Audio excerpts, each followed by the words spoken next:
Добар ден, денес сме со првото интервју на Култура Бета, што ќе биде снимено прво видео.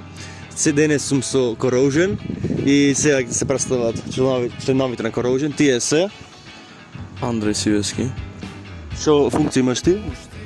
Пеам, свирам на гитара. Добро, доста функции. За тебе сега имаме следниот член. Јас сум Божидар Димовски, свирам бас. Друга? Ништо тоа. Следниот Јас сум Виктор Стојчевски, свирам тапан и понекогаш пеам. и толку да инфра.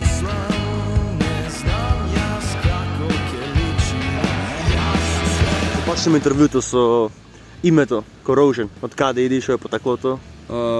Corrosion беше име што смислив јас во основно пред да постои целосно бендо. Откако почнав да пишам песни. И останавме со тоа име понатаму. Дојде од нигде никаде, од произволна инспирација.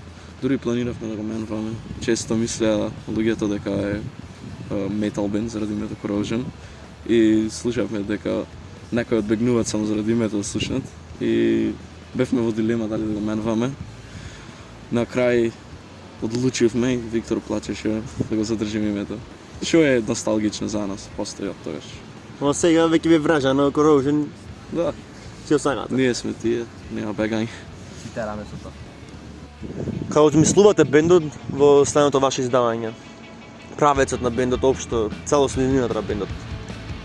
Во однос на изданијата, ние секогаш гледаме да напишеме што појќе песни и да извадиме што појќе албуми. Не ни е тоа некој надпревар или некој предизвик, туку едноставно го бараме звукот што најмногу ќе ни легни. Бараме една идеализирана форма на бендот кај што сите максимално ќе се изразиме, што е реално тешка задача, не е реалистична воопшто. Много ретко се случва, ама гледаме да пишеме нови песни, да ги свириме во живо, да ги снимаме. Планираме да барем наредната година да изваиме уште еден албум, со надеж дури поголем да е од претходниот, и новиот што се Pinhead сега. Достапен на сите Сите мрежи. платформи.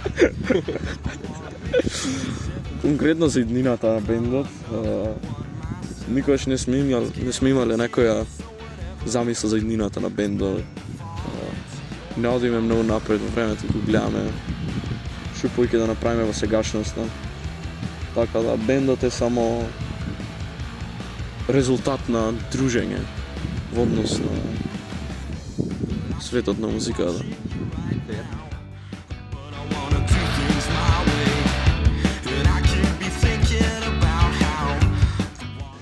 Како доживеавте транзицијата од пеење на англиски песни на македонски песни?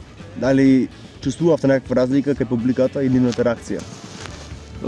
Па преминот од англиски на македонски песни беше нешто што ни дојде поприродно, од сепак е нашиот мајчин јазик. Воопшто почнавме со англиска музика, и тие ни беа тогашните инспирации. Тоа беше музиката што ја слушаме и се навикнавме така. Ама транзицијата публиката многу попозитивно ја поднесва. Луѓето можат појќе да се поврзат и појќе да уживат во нешто што е на мајчин јазик, што може да му зборува на нивен јазик. Може да се поврзат со текстот и генерално поинаку ја доживуваат музиката. Се чини дека последнава година, па и повеќе, не постои поголем музички настан во Македонија, каде што не се става акцент на младите бендови. Или па, не поминува без барем еден представник на новата алтернативна сцена.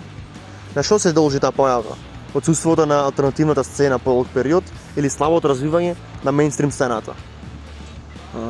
Помислам дека мејнстрим сцената долго време во Македонија беше главно доминирана од поп музика и некои варијации. Алтернативна сцена имаше стално, ама мислам дека луѓето во денешно време се појќе и појќе се привлечени на алтернативната сцена и на тој начин младата популација успева да на некој степен да ги крени овие нови алтернативни бендови и полека, како што станат попопуларни, веќе и на повисоки степени се развиваат овие бендови, односно ете со Скопско Смут програмата, нови бендови се им се нуди една по-засилена поддршка. Пример еве Хајка, Танза, ние и други бендови, ето Прекуред,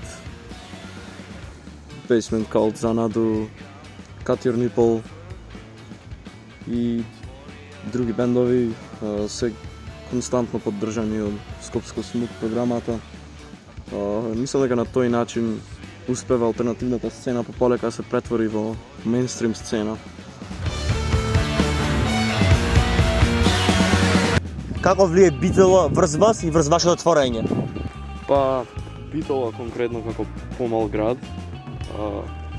најчесто и самото живење во помал град ги менува гледиштата на луѓето. И ето по-конкретно за Битола секојаш постоеле малце по-ексцентрични бендови како Молокај, Фосфен, Мазна Мане и други бендови. Тоа не значи дека во поголемите градови има некоја разлика. Кај оде топчето? Тоа не значи дека многу се разликува или пак има помалку ексцентрични или поинтересни бендови во поголемите градови, пример Скопје. Туку генерално како луѓе од мал град имаме различни мислења за музиката.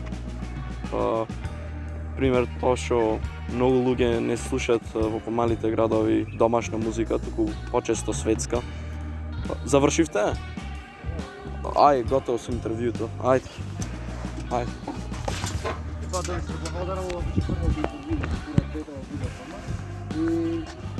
на Култура Бета и на Corrosion, што беа присутни за... Кај ти се парите? И се гледаме следното видео интервју. Ај, земни го навчанико. Контекст на сите, Скопско Смут и... Ај, прекрасно. Добра.